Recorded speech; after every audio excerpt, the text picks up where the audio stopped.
कीमा, प्याज, खसखस, बेसन, नमक। ये तुम क्या कर रही हो? रेसिपी सीख रही हूँ मम्मा। खाना पकाना तो सीखना ही पड़ेगा। क्यों? तुमने क्यों खाना बनाना है? इस घर में नौकरों की फौज कम है क्या? मम्मा आपने तो कहा था कि ज़रूर उनकी पसंद नापसंद का ख्याल रखूं। अब उसे खाने पकाने वाली लड़की चाहिए क्योंकि वो फूडी है, तो खाना पकाना तो सीखना ही पड़ेगा ना। और वो जो लड़की है रहा वो उसके साथ उसके दफ्तरों में घूमती रहे।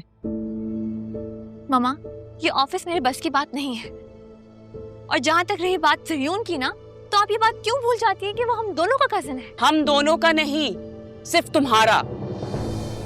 वो सिर्फ तुम्हारा कजन है। और रही बात उस राह की बच्ची की, तो उसकी हकीकत मैं तुम्हें बता चुकी हूँ। बार बार बताऊं?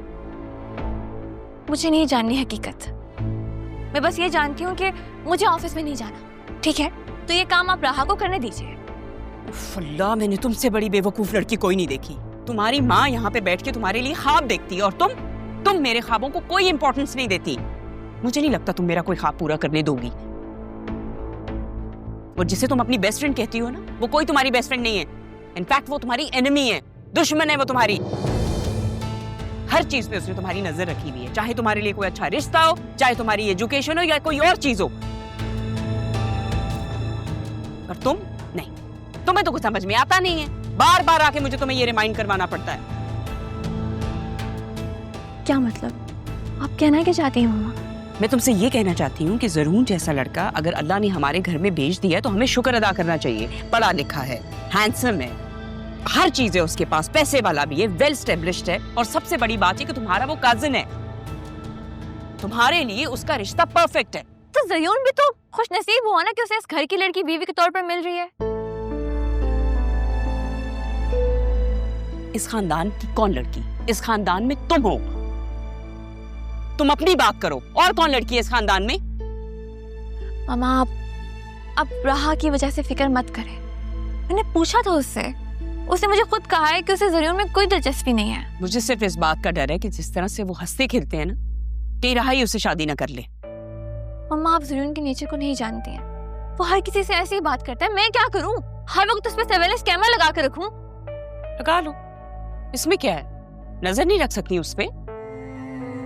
तुम्हें पता होना चाहिए वो कहाँ जाता है, कहाँ से आता है, क्या खाता है, क्या पसंद है। सब चीजें पता करो। अगर उसे पसंद करती हो ना, तो उसमें इंटरेस्ट लो। हर 5 मिनट बाद आके मुझे तुम्हें ये रिमाइंडर देना है। Sick of you.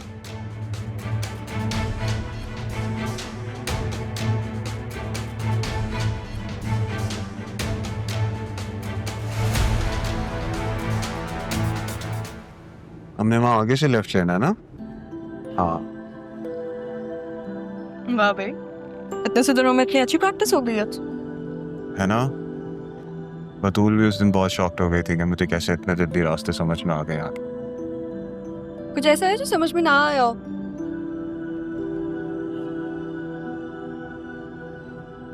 तो मैं क्या समझ नहीं आया मेरे बारे में? तुम एक कंप्लीट पजल की तरह हो। थोड़ा वक्त लगेगा तुम्हें समझने का। और तुम मुझे समझना चाहते क्यों हो?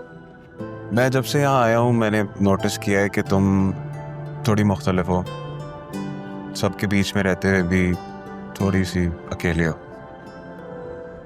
ऐसा बहुत कुछ है तुम्हारे अंदर जो तुम एक्सप्रेस करना चाहती हो लेकिन करते नहीं हो, है ना?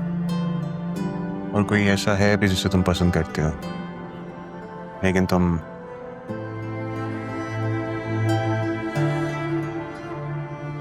आई थिंक आज के लिए इतना काफी है।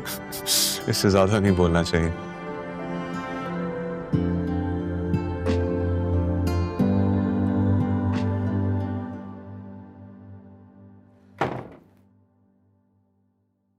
अरे वाह, आज इतना बन ठन के कहाँ जाने का इरादा है? बच्चों के रिजल्ट्स हैं आज। तो इसमें कौन सी नई बात है? क्यों, बच्चों का रिजल्ट रोजाना आता है? और तुम मुझ पे आज इतनी तवज्जो क्यों दे रहे हो? बीवी, तवज्जो तो मैं हर वक्त देता हूँ, नजर भी रखता हूँ। बस मैं ही तुम्हें नजर कभी नहीं आता। तुम ना घर ना बैठा करो। अरे ये तो देखे भाले लगते हैं ना, अम्मा के हैं, है ना? हाँ तो अम्मा का है। अब वो कब्र में सोने के बुंदे पहन के लेटेंगी, कोई तो पहनेगा ना। ये अचानक अम्मा की चीजों से बड़ी मोहब्बत हो गई है। उस दिन वो कमरा सफाई के बहाने से इन्हीं को तलाश कर रही थी ना। थोड़ी देर अगर मैंने पहन लिए तो क्या मुसीबत आई है, बाद में तो उनकी पोती नहीं पहनने है ना। पोती? कौन सी, छोटी या बड़ी? एक ही पोती है, सिद्रा, और किसी को नहीं मानती थी। लगता है तुम्हारे हाफजे पर शायद तुम्हारी उम्र का असर पड़ रहा है। मेरा हाफजा कमजोर नहीं है, जिसकी कभी तुमने जिंदगी में शक्ल नहीं देखी और तुम्हारी माँ ने कभी पोती नहीं माना। किसी के ना मानने से क्या वो बच्ची मेरी बेटी नहीं रहती? तुम जाओ यहाँ से, सुबह सुबह मेरा मूड मत खराब करो। अरे जिसका मूड 24 घंटे से खराब रहता है वो मजीद खराब कैसे हो सकता है? अगली बार ये राज की बात मुझे जरूर समझाना। तुम जाओ यहाँ से, कैंटीन तुम्हारा इंतजार कर रही है। सारी जिंदगी तुमने तारा को याद करने में गुजारी, अब बेटी पे गुजार रहे हो, हैरत है।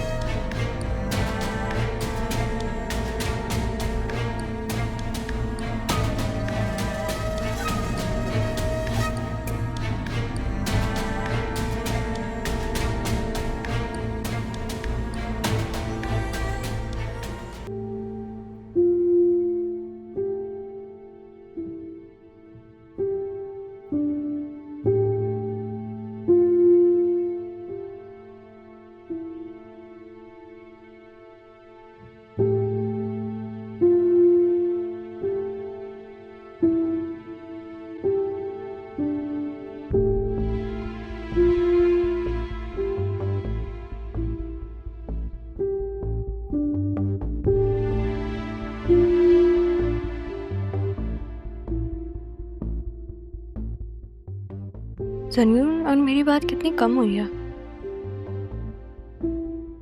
मुझे ऐसे कैसे जज कर सकता है? उसे कैसे पता चला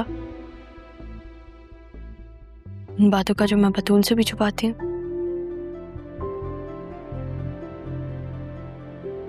मामी, कहीं मामी ने तो उसे नहीं बता दिया,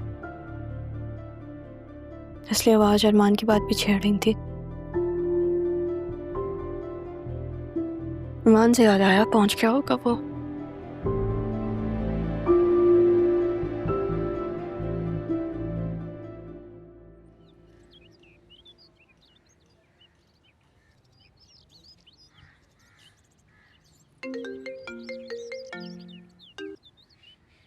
पहुंच गया हूं मैं। सवाल तो पूछने देते, पहले ही जवाब दे दिया। आपको और आपके सवालों को अच्छी तरह जानता हूँ राहा भी। अच्छा, तो अभी क्या कर रहे हो? बस कुछ देर पहले ही पहुंचा हूँ, थोड़ी देर में एक सेशन है, उसके लिए तैयार होने जा रहा हूँ। वाह भाई, पहुंचते ही काम शुरू कर दिया आपने मिस्टर असिस्टेंट कमिश्नर साहब। जी बिल्कुल। अच्छा एक बात पूछूं? कहो। मिस कर रही हैं मुझे आप? हेलो, आवाज आ रही है? हाँ हाँ, मैं मिस कर रही थी। अच्छा, मतलब जो मैं महसूस कर रहा हूँ उसका एहसास आपको भी होने लगा? कुछ दिन में बहुत नहीं बदल गए तुम। पहले कुछ नहीं कहते थे, अब बहुत कुछ कह रहे हो। चलो मैं बाद में बात करती हूँ तुमसे। हाँ, अरे राहा,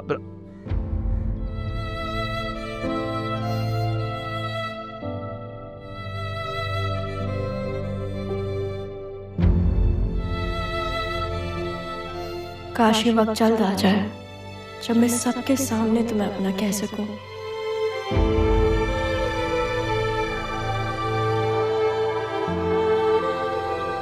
तुम्हें कैसे बताऊं राहा कि यहाँ आकर ही तो मुझे एहसास हुआ कि तुम्हारे बगैर मैं ज्यादा देर अकेला नहीं रह सकता। कब ये सेशन खत्म हो मैं उड़कर तुम्हारे पास आ जाऊं और तुम्हें सबके सामने तुमसे ही मांग लूं।